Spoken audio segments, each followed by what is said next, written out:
Olá, programa Interação no ar. Hoje teremos a participação do deputado federal pelo PSDB, Nelson Marquesan. Marquesan, uma grande satisfação ter você aqui conosco, um grande prazer poder trocar algumas ideias do nosso cenário político. Satisfação é toda minha estar contigo aqui com os teus telespectadores. Muito obrigado. Nelson, eu gostaria que a gente começasse, você que foi deputado estadual aqui pelo PSDB, atualmente é presidente do partido no Rio Grande do Sul, como foi esse processo de transição aqui do governo do estado, da política na esfera estadual, de Brasília, para federal, para o centro do nosso poder? Olha, eu tive, Gustavo, um ano de experiência aqui, ou melhor, um mandato aqui na Assembleia Legislativa, onde eu ocupei basicamente a Comissão de Finanças, Fiscalização, Orçamento e Controle e a Comissão de Constituição e Justiça, foram as comissões que eu estive. E agora eu estou no meu primeiro ano, no meu primeiro mandato na Câmara Federal. E aqui na Assembleia a impressão que eu tinha era que a sociedade não sabia exatamente do que acontecia dentro da Assembleia Legislativa, que o interesse público era muito distante, que as entidades, as federações, a sociedade, a própria imprensa não tinha muito acesso a como funcionava a Assembleia. E agora lá em Brasília eu tenho a certeza absoluta que a sociedade brasileira não tem a mínima ideia do que acontece em Brasília, porque se tivesse, haveria de fazer uma revolução para mudar as coisas, porque o interesse público lá está longe de ser a prioridade da grande maioria das pessoas e dos grupos de pressão, sejam eles grupos político-partidários ou sejam eles de corporações, de entidades, de setores. Tem um grande líder empresarial que cunhou um termo uma vez que eu achei extremamente adequado ao que você está trazendo. Ele disse nas experiências que ele teve em Brasília que o Congresso é igual a um shopping center, que o que você quiser, você compra. Ele saiu de lá com uma experiência terrível. Você compartilha dessa visão? Eu acho que ele foi limitado na visão dele, porque ele deve ter passado apenas pelo Congresso. Porque se ele passasse pelos ministérios, pelo Executivo, ele teria a mesma impressão, só que evidentemente com uns valores mais altos, porque o mercado é inflacionado, porque o Executivo tem a caneta, e também se ele passasse pelos outros poderes e órgãos de nível federal, Judiciário, Ministério Público, Tribunal de Contas, enfim, aquela estrutura pública gigantesca, difícil aqui até da gente citar todos os órgãos que existem em Brasília, ele teria sim essa impressão, porque Brasília é muito distante, é muito grande, o volume de recursos envolvidos no governo federal ou em nível federal, no setor público federal, é gigantesco e os interesses são os mais variados, né? Enquanto aqui no Estado há uma limitação no legislar, uma limitação dos governos estaduais na questão tributária, na questão fiscalizatória, enfim, em Brasília esse leque é ampliado e a distância entre o legislativo, o executivo, o judiciário, enfim, é muito, muito distante lá, né? E essa independência e essa correlação entre os poderes, você acha realmente que o legislativo está legislando e as controladorias estão fiscalizando, que o judiciário deveria estar cumprindo as leis? Você acha que essas instituições têm força o suficiente para cumprir seus papéis ou já existe uma confusão? Todas já estão miscigenadas, muito misturadas entre troca de favores e de influências? Eu tenho uma visão aqui, Gustavo, que talvez possa parecer pessimista, mas a ideia de passar para o telespectador é de realismo, né?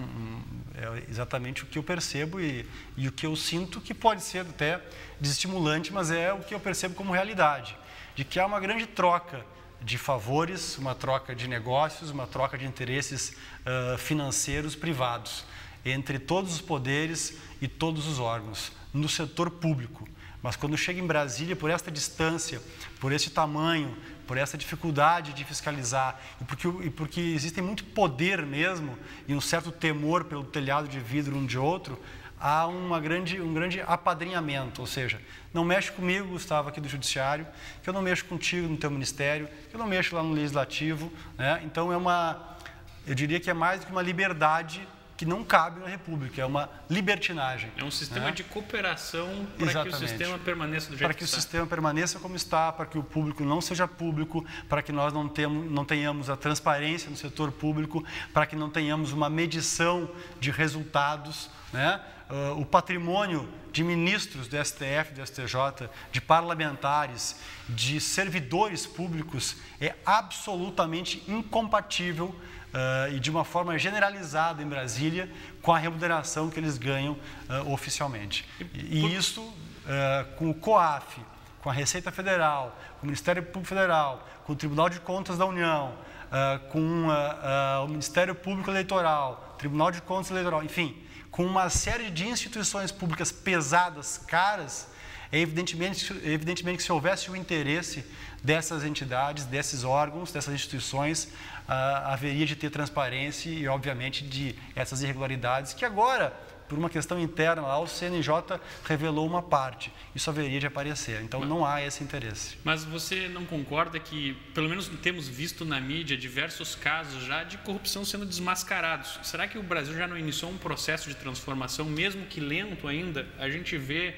o Tribunal de Contas da União agindo firmemente. Talvez ele não seja eficiente suficientemente ainda, mas eu acho que ele está no caminho. Olha, eu acho que nós temos que louvar algo que está sendo combatido pelo Partido dos Trabalhadores, por esse atual governo, que é a liberdade de imprensa. Porque se não fosse a liberdade de imprensa no Brasil, nós não teríamos nenhum dos ministros que caíram esse ano, e foram quase uma dezena, se nós vamos contar aqueles que estão por cair agora, como o ministro Negromonte, vai fechar uma dezena quase de ministros que caíram por corrupção, mas não porque a corrupção existia, porque isso era de conhecimento amplo já, mas porque a corrupção foi revelada pela imprensa livre. Então, nós temos que louvar isso, e esse só a democracia se houver imprensa livre, se houver imprensa livre, se houver democracia. Por isso que países adorados pelo PCdoB, pelo Partido dos Trabalhadores, né, como Cuba, como a Coreia, como a China, nós não temos essas denúncias de corrupção, porque a mídia não consegue cumprir o seu papel. E olha todas as tentativas que estão tentando fazer no estado do Rio Grande do Sul, pelos pronunciamentos do governador e em nível federal. E se tu fores analisar bem, cada denúncia, em cada ministério, em cada órgão, é porque existia algum interesse privado, particular ou de algum grupo sendo ameaçado, ou porque uma parte do bolo estava sendo tirada dele, do bolo da corrupção, falando de uma linguagem bem objetiva. E isso a gente pode contar com quase todos os ministros. O ministro da Agricultura foi isso, porque o irmão do Romero Jucá, líder do governo, estava mexendo em alguns acertos do ministro, então um denunciou o outro, né? O ministro-chefe da Casa Civil, Palocci, também, ele denunciou uns 6 meses antes dele cair, os negócios ilícitos ou a consultoria do José Dirceu. Então, para dar o troco, o José Dirceu denunciou seus negócios. E assim, todos os ministérios ocorreram desta mesma forma, né? Porque alguém estava mexendo no negócio de alguém. Porque o que aconteceu no jogo político partidário em Brasília foi a terceirização do mensalão. O José Dirceu, que continua comandando o governo, quando ele caiu da Casa Civil, o comando do mensalão não foi mais do PT e da Casa Civil, ele passou a ser de cada ministro.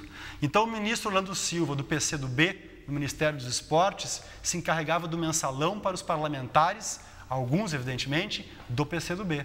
No PMDB, no Ministério da Agricultura, o ministro que caiu se encarregava do mensalão para o PMDB, para que a base estivesse financeiramente saciada e desse o apoio necessário ao governo. Então, 40 ministérios servem efetivamente, praticamente para isso. O exemplo maior foi, não digo nem maior, né, mas eu digo mais escancarado, foi o Ministério do Turismo, onde um cidadão de quase 80 anos foi ministro, nomeou lá pessoas que não tinham nenhuma relação com o turismo, e 14, se eu não me engano, foram presos pela Polícia Federal. Mas esse problema só não é, talvez, relativo ao nosso modelo partidário, nosso modelo do atual sistema político? Talvez as reformas não resolvessem parte desses problemas. A questão de que o governo ainda precisa sempre repartir os cargos e criar cada vez mais cargos, tornar o Estado maior, para se atender à questão da governabilidade?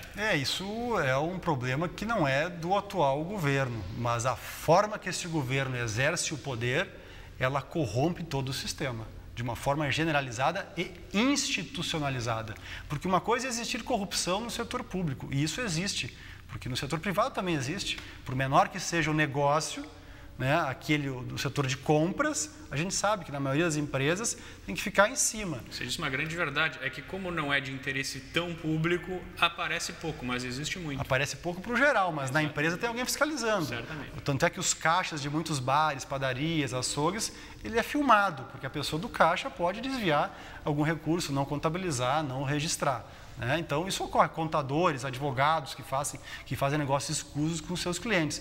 Isso ocorre no nível público, só que de uma forma muito mais regular, escancarada e volumosa, porque o setor público, ao contrário do que dizem, ele é riquíssimo no Brasil. Segundo, porque quando não tem 1, 2 ou 3 donos, quando todo mundo é dono, não é dono nenhum. Terceiro, porque é muito longe da realidade e todos acabam fazendo, isso virou uma generalidade, algo comum em Brasília, né? Então, eu acredito, de novo, que isso ficou institucionalizado de uma forma como se fosse normal neste período, com a forma que este governo exerce o poder e uma cooptação político-partidária e ideológica. Aqui no governo do Estado, os 3 primeiros projetos deste governo foram de aumentar em 48 milhões as despesas anuais para aumentar os salários daqueles cargos, não de uma categoria da saúde, da segurança, da educação, mas de todos os cargos de livre nomeação político-partidária ideológica, para instrumentalizar. Assim como o governador sequer se preocupa com a questão orizícola dos arrozeiros, com a questão do nosso setor produtivo do carvão, com a questão do setor calçadista ou do setor exportador geral, com a questão dos royalties, com a questão do fumo. O governador não entrou em nenhuma briga, não se fez presente na abertura da Coromoda, não se fez presente na abertura da Expo Direto. Durante a estiagem, que é ainda um problema do nosso interior do estado, do agronegócio, ele e o vice-governador viajaram, né? Veja bem, o governador e o vice-governador viajando por um interesse político-partidário para que o candidato a prefeito assumisse, né, o presidente da Assembleia, o cargo de governador. Então, efetivamente, eu quero deixar aqui que eu entendo que existe isso, existe a corrupção e que ela talvez nunca seja eliminada, mas que da forma que está, ela está institucionalizada. Deputado, nós vamos para o nosso intervalo e gostaria de seguir a conversa exatamente desse ponto, essa conversa que está extremamente quente. Então vamos para o nosso intervalo, em seguida estaremos de volta. Até daqui a pouco.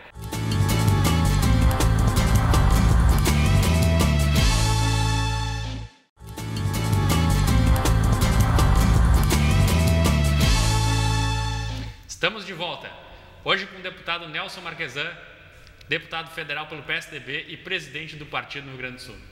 Marquesan, nós falávamos no bloco anterior essa questão da corrupção, da instrumentalização da corrupção que obviamente existe não só no Brasil, como em todos os países e na iniciativa privada também.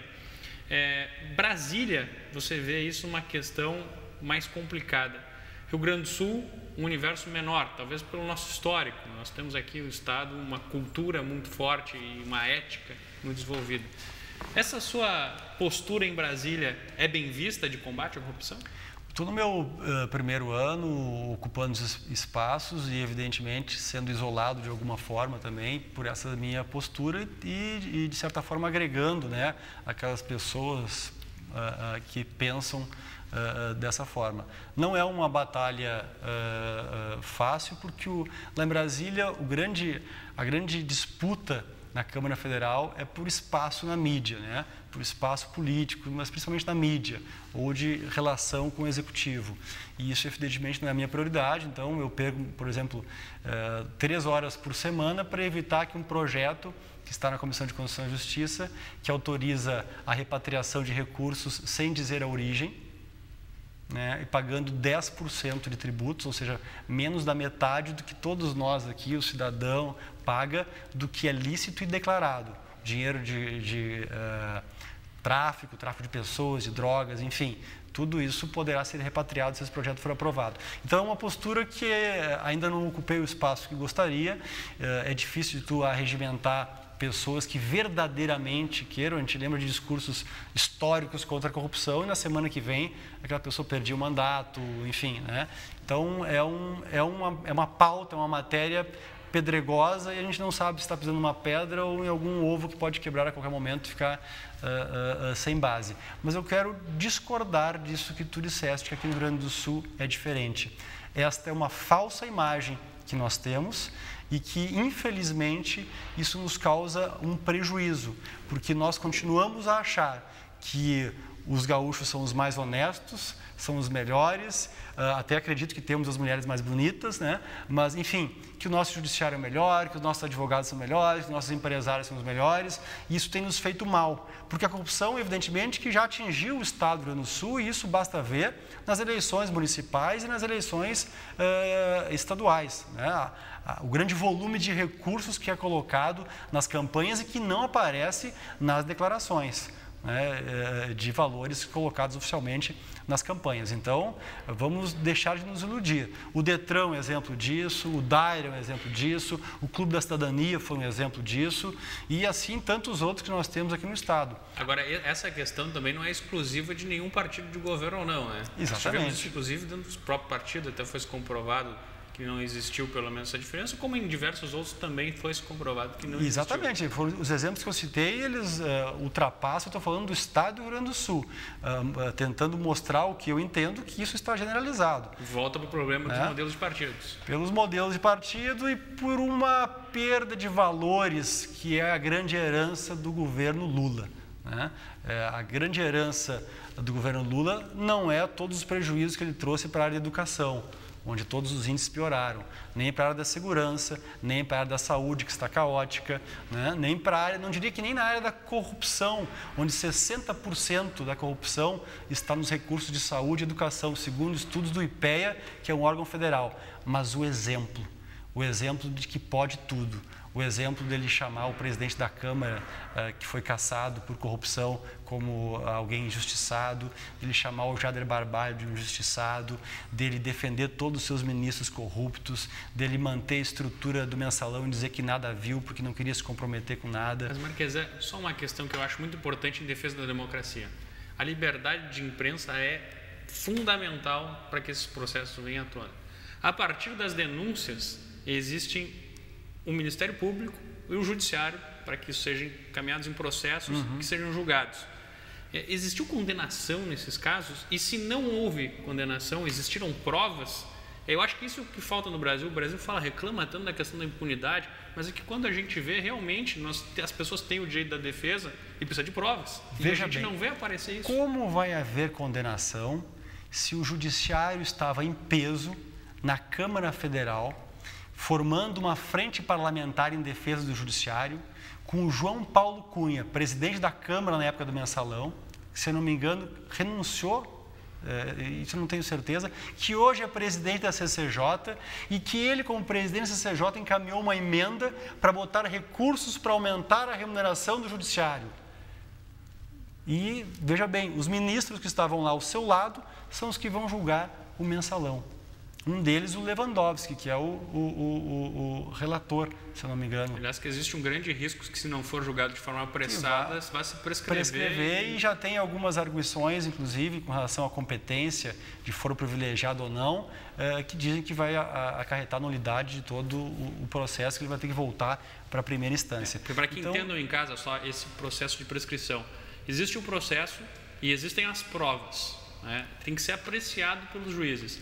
Se no prazo de 5 anos isso não acontecer, simplesmente é arquivado e o julgamento está resolvido. Então, eu não vejo com grandes expectativas.